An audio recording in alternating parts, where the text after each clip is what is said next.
Hello, Mads. Hello. Hi, Mick. Hey. How you doing? Good. Welcome. We have got our second instalment, I think that's the word, of Evidence in Action today. So for all of those listening, we are having a chat about the, I suppose, the current evidence around handwriting and interventions within that space.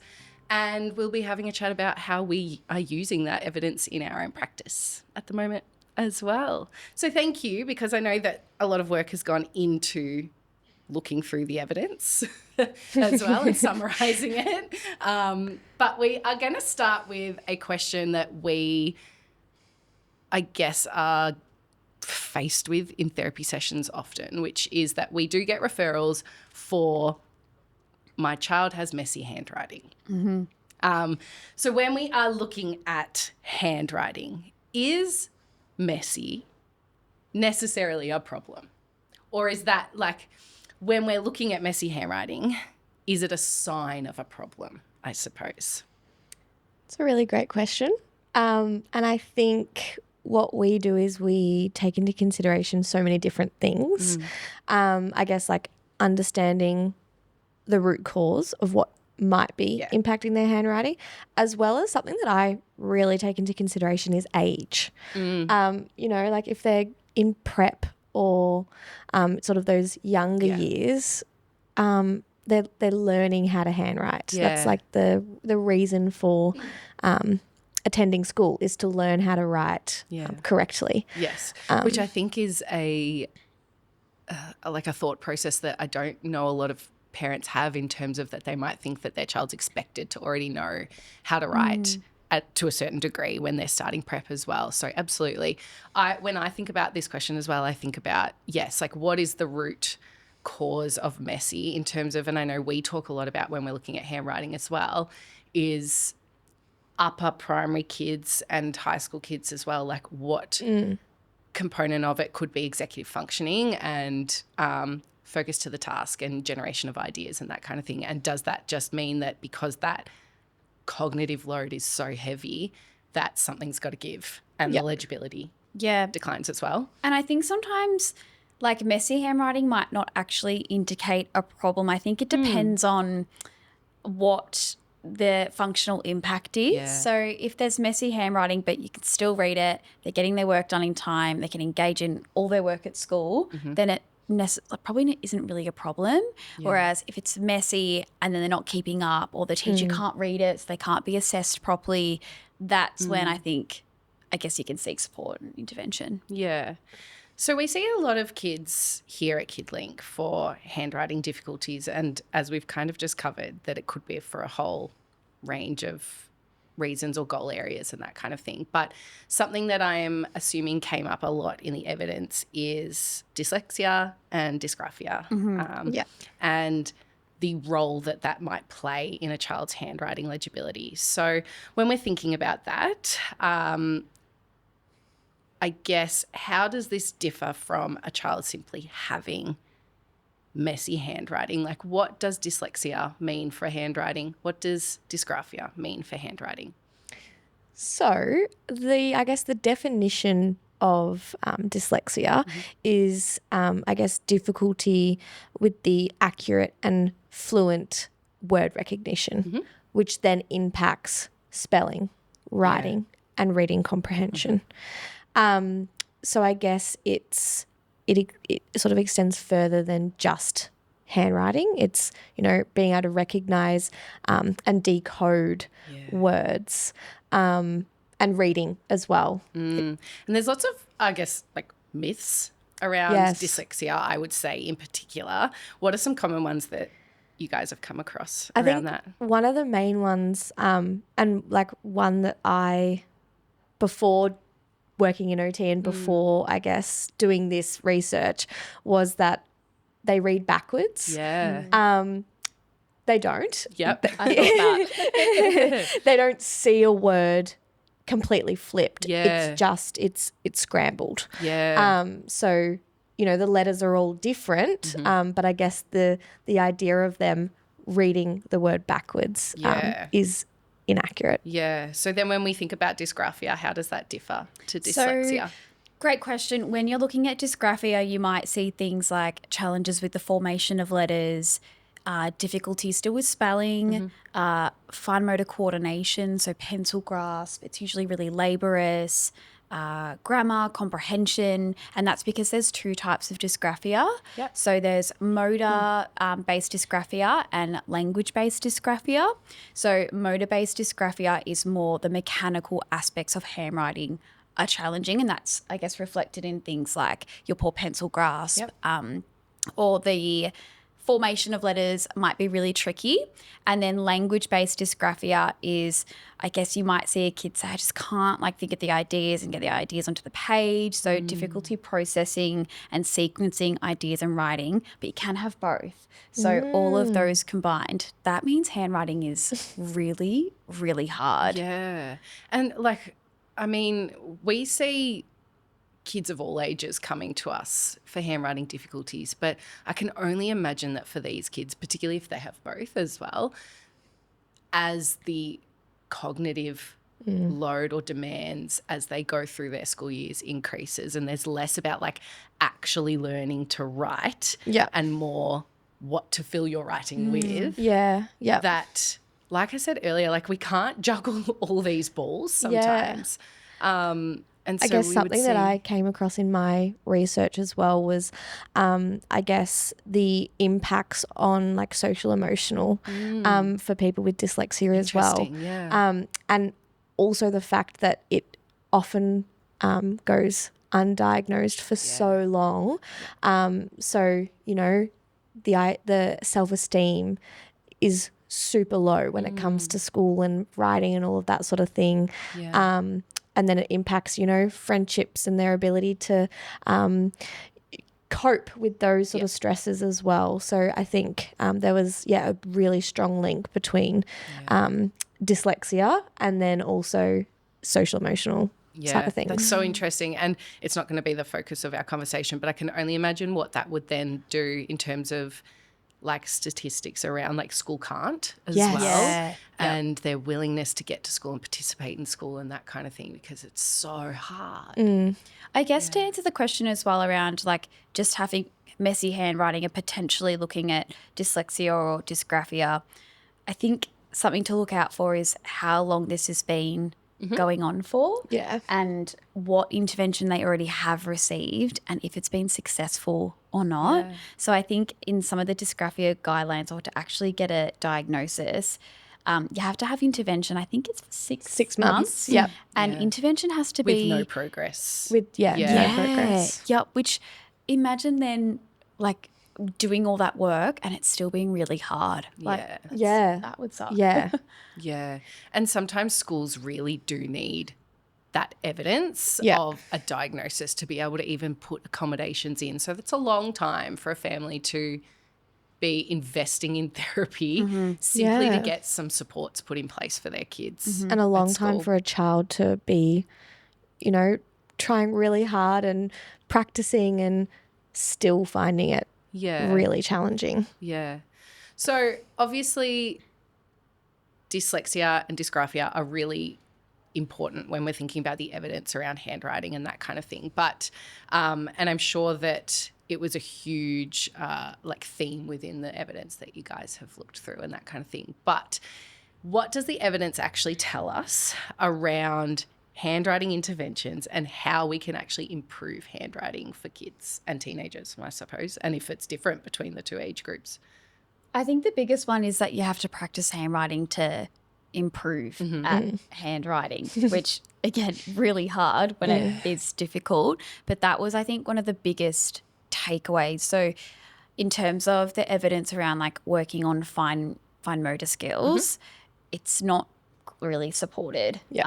It's generally top-down approaches around practicing and doing things within that, which we'll get into, that can, I guess, improve handwriting and make it a bit easier. I think something that came up with intervention as well is the importance of collaborating with the child and making sure that they are super involved with what that practice might look like and the goals that they might be working towards, which I know at Kid Link we really believe in and follow. But it was really cool to sort of see how much the research also pointed towards, collaborating with the child or the adult. Yeah. Well, imagine trying to work on this thing that is so incredibly difficult for a child, and you've got no buy-in from them. Like motivation must be huge. And I know over the years, like I've really tried to use and spent time getting to know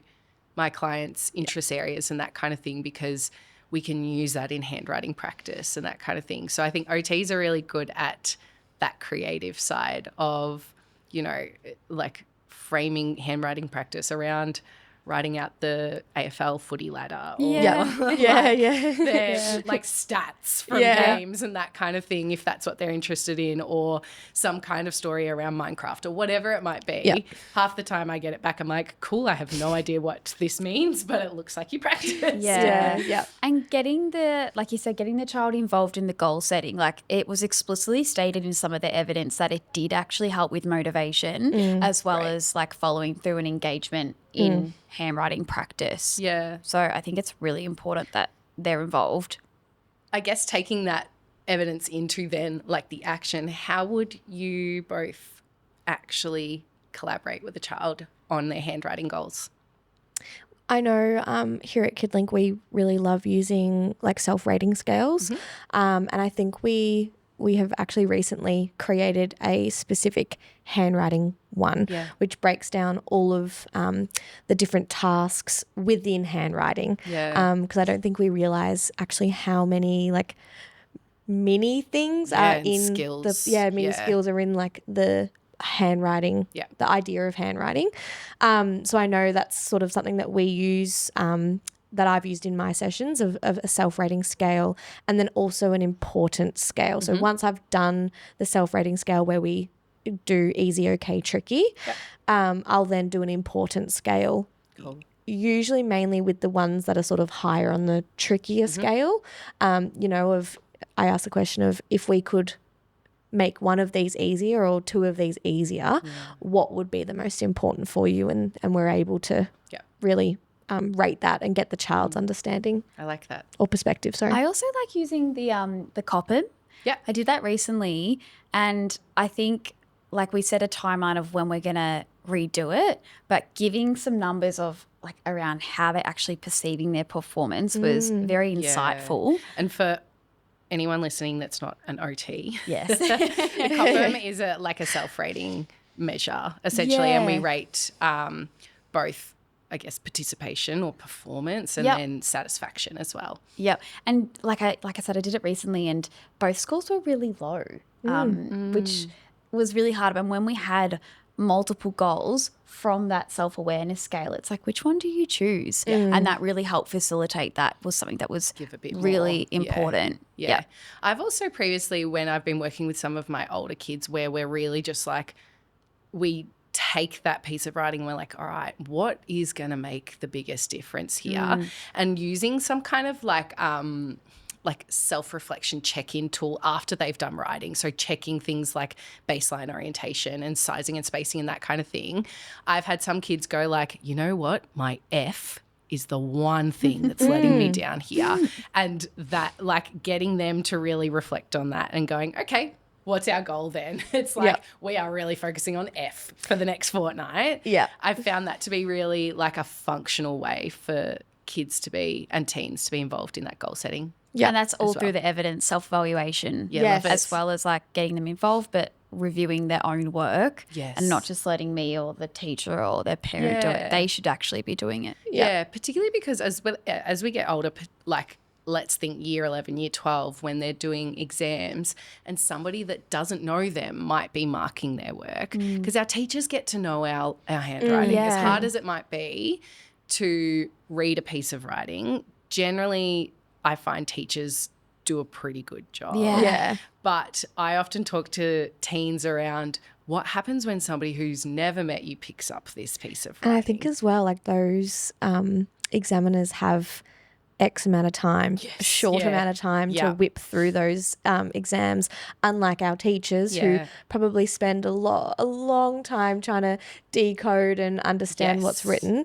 Those examiners have like X amount of time, 5 minutes to go boom, boom, boom. And any words that they can't read, it doesn't count. And imagine if our kids can't read their own handwriting, like why are we expecting other people to be able to kind of make sense of that as well? Yeah. Was there anything in the evidence that you came across around improving handwriting that was like, or interventions that were quite different between those groups of dyslexia and dysgraphia at all?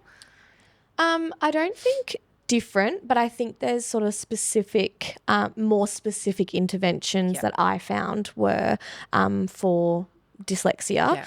I think sort of what you were saying before, Katie, in relation to like dropping other demands to support the handwriting. So, for example, or like being able to deliver it a different way. So a lot of it sort of mentioned like verbally being able to, I guess, write, like using a scribe instead of actually having to handwrite.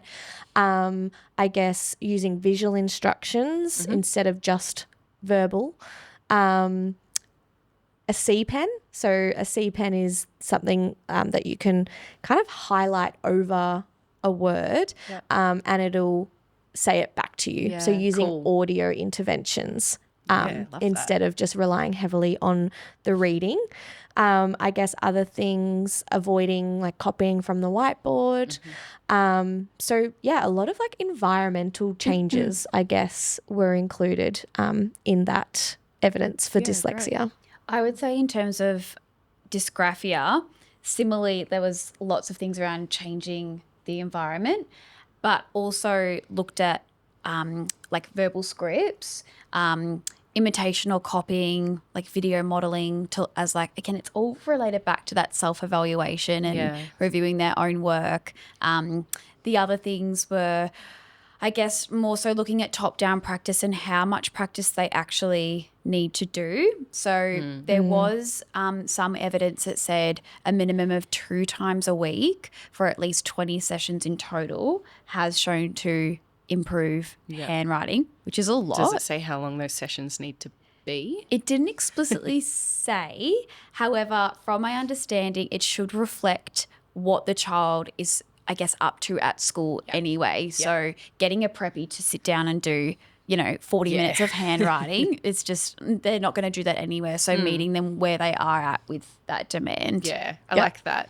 And that's a really tangible piece of evidence to give families as well. I know that when I have families say, hey, like we'd really like to work on handwriting, and I do this for all goals, but particularly for handwriting, like I need a commitment from you that practice is happening outside of the OT sessions, because otherwise we're just doing like it's not enough. It's just handwriting practice once a fortnight. And you can tell. You can tell when they come back. Yeah. It's like going to the physio when they know that you haven't done your exercises. You can worst. really tell. It's that walk of shame in. You're like, I didn't do my homework. But you will find some parents being like, we are ready, we are committed, and other parents being like, oh, actually, I don't know if I have the capacity for that at the moment, and maybe it's not a priority for us. Yeah. Or even you get through maybe a term's worth of sessions and it's like, oh, we're still, like, what do we reckon the reasons are as to why we're still at sort of the same level? And it's then sort of that you realise that maybe the family aren't practising at home. So it's like, do we want to have a bit of a break? What's the barrier? Which is a really tricky balance though, because as we discussed before, sometimes with intervention, there might not be much progress. And that's how you get a diagnosis. I know. It's figuring out why the progress isn't happening. Yeah. Because we would hope that the progress for those families, they're doing the practice. Yes. But there's a lack of progress rather than there's a lack of progress because there's no practice happening specifically. Yeah. And I think linking back to what Maddie said about reducing different demands and focusing on like specific skills. So if it is that we're looking at formation, perhaps forgetting about the spelling at the moment, that's okay. I think that's sort of what the evidence is saying around, like, have your clear goals and work towards them and don't try to do everything at once. Or having environmental supports to reduce that demand, like copying rather than having to generate that spelling. Tracing, themselves. voice to text is a really cool one where they can then read it out and copy it back. We get a lot of parents wanting to change their child's pencil grasp. And I wouldn't even say young clients. I've had 14-year-olds where parents are like, but their grasp still. What's the evidence say around, like, can we correct or should we be correcting pencil grasps to a tripod grasp? Well, I think if you look at every single pencil grasp in our OT office, no. Yeah. We all have very different, like, I don't think there's one of us that has, you know, the perfect tripod grasp. I guess what we often look at is, or ask, is it a functional grasp? Yeah. So a functional grasp being able to, I guess, the ability to produce legible writing efficiently for the required duration. So I think we look at more the functional aspects. We look at if there's pain, and we also look at, I guess, if they are unable to write for a long period of time. Yeah, I think there was a study done with grade 4 students, and they looked at grasp types, so being a immature and mature grasp type, and it didn't actually significantly affect handwriting speed or legibility. It was usually other things. So I think it's really important to keep that in mind, which is really hard sometimes working with teachers and things like that. I think the first thing or go-to is to chuck on a pencil grip, but there's no like really evidence to say that that's actually effective. And I also say to parents, like, that's all well and good for, you know, if they're using one pencil. That pencil grasp has to follow them everywhere they go. What if they're colouring? Like, what are they going to take it off for every single colour? And we often see that as soon as you take that off, if you're not doing the work around strengthening and that kind of thing, that you take that off and they just revert back to their pre-existing pencil grasp, I guess. And I guess, like, when we do a handwriting assessment, we do assess pencil grasp and look at the impact it might have. And if, for example, we see that there is limited movement in the fingers, so perhaps they are finding it hard to write on the line because they're expected to write small, then it might actually be giving bigger lines. And looking at those accommodations first, because changing your pencil grasp is a little bit like, especially for older kids, telling someone to write with their opposite hand now, which is really hard. I think one thing that came up in the evidence is like its age.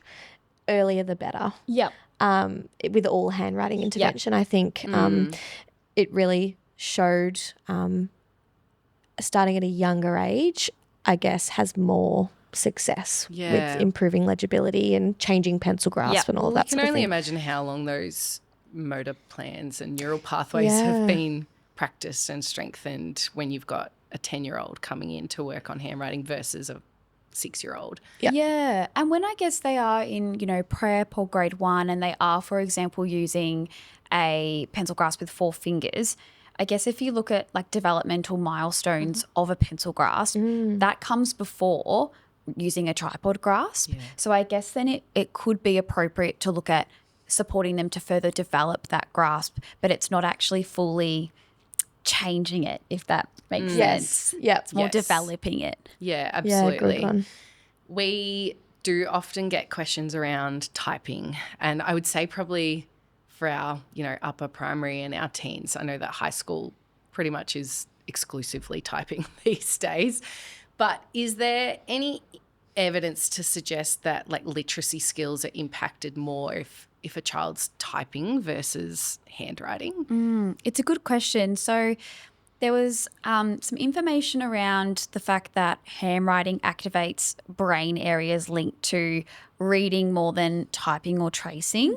So the takeaway recommendation was that handwriting should be maintained alongside typing, so not just completely stopping it. However, that's going to look different for different kids, and depending what age they are, it might be more just practicing filling out forms so that they can still maintain that skill, writing shopping lists and so forth, rather than just, you know, doing one essay written, one essay typed. just meeting them where they're at. I think it also brings it back to like what's the actual task? Is it that we're doing creative writing and the focus is generating ideas? So can we use a laptop and type that? Versus when it's actually focusing on our formation, our spacing and the actual handwriting itself, that's when we can have things to copy. So we're focusing on our handwriting, but the demand of having to generate the idea of what I need to write is gone. So we can solely focus on the skill of handwriting. You semi-answered my question then, but I'm still going to ask it because you might have additional thoughts. But when would we be saying, hey, look, handwriting's not for us, let's move to typing? Yep. In the dysgraphia guidelines from Western Australia, they said that handwriting should be the primary recording skill in the first 3 years of school, and then from grade 3 to 6, typing should be introduced anyway for kids. So I generally follow that guideline. Yep. But I think to challenge that, it's 2025 and kids I think are learning to type way younger now just because of the climate we're in. Yeah. And I also, to challenge that further, I also think it depends on the child.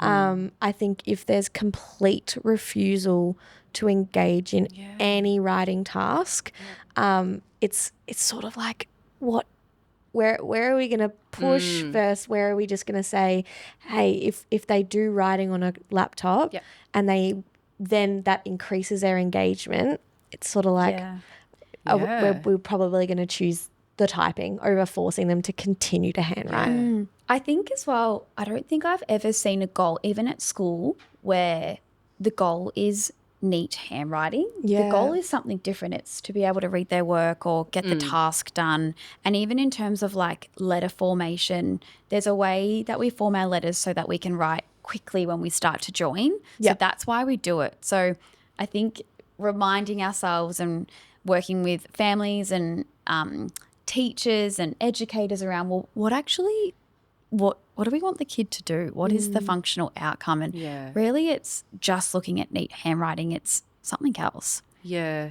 I've certainly had clients over the years as well where introducing typing has meant independence as well. I've had clients where they genuinely cannot do a tabletop activity where handwriting's involved without their teacher sitting right next to them for the whole task, because they're needing them to, show them how to form the letter or where to put it or recall the spelling or whatever it might be.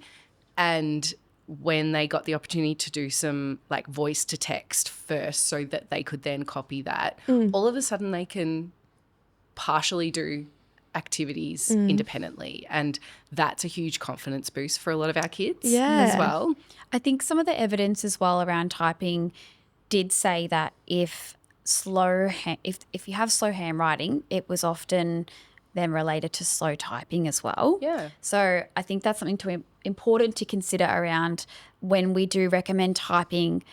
It might not just be stopping and moving forward, it's actually supporting the family and the child to find something that works in terms of explicitly learning typing. It's a skill. The same thing, having times that you practice and finger placement on the keyboard and those sort of things as well, so they can become very proficient in that. Yeah. There's also heaps of really cool options for adaptive keyboards, and I typically kind of recommend families steer away from just using the keyboard that's on an iPad, for example, because they're not getting that tactile feedback as much and that kind of thing. So I think figuring out what works for the child as an individual will always be part of our clinical role there as well. Beautiful. Well, it's been lovely having you both here. Thanks for doing all that research for all of us. That's all right. We will put all the references that you have referred to, I suppose, Yep. in the show notes of this episode. We're also going to pop the link in there. I want to say last year, Mikayla, you were part of our on-demand or live webinar for handwriting for OTs. So it is now on demand on our Kid Link education platform. So we'll put the link to that if you would like to listen more to Mikayla talk about handwriting, as well as we will pop the link, the self-rating scale that you were referring to earlier, Mads, around handwriting and goal setting. We've got that available for purchase as well, so we'll put the link in the show notes there as well. But thank you for joining. Thanks so much. I know our evidence in actions ones are a little bit more work behind the scenes. You did a good job. So we'll see you hopefully back in upcoming episodes. Thanks. Katie.